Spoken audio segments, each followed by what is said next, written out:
New developments tonight to a wild story that we have been following. Last night, we told you about a Norfolk woman who says she brought her car in to get checked, and minutes later, she says it was stolen right out of the shop. Well, less than 24 hours after our story aired, a News 3 viewer saw our story and found the car.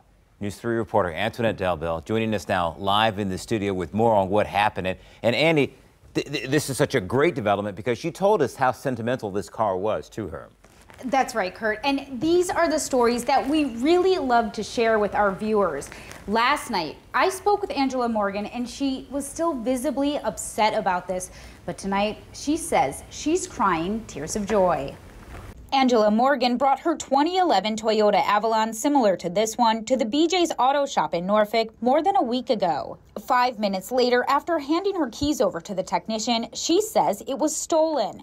Here's what she first told us Wednesday night. He said, I was checking the tires and somebody jumped in. Somebody jumped in and drove off. So I jumped up and ran outside, and my car was nowhere to be seen. Morgan told us that car was the last gift she got from her late husband, so it held a special place in her heart.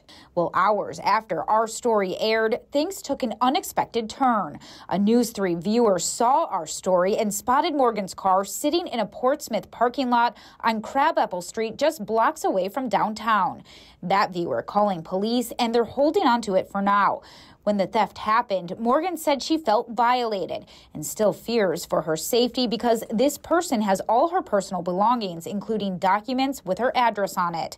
But now she tells me she feels like she got a small piece of herself back and couldn't be more grateful. When I got the phone call from the police officer, my heart was just so full of joy and thankfulness. I just want to thank Anthony and the Channel 3 News family, because I know that they were instrumental in me finding my car. And I'm just so thankful. Thank you so very much. Morgan says the car was paid off, so she's happy she doesn't have to buy a new one. But she says she's now going to change the locks and keys. She also tells us she still hasn't heard back from BJ's, and so far they haven't taken any responsibility for this. But they do admit a theft happened that day.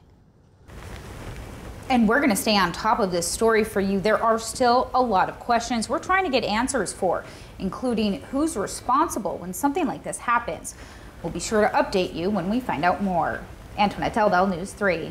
Anything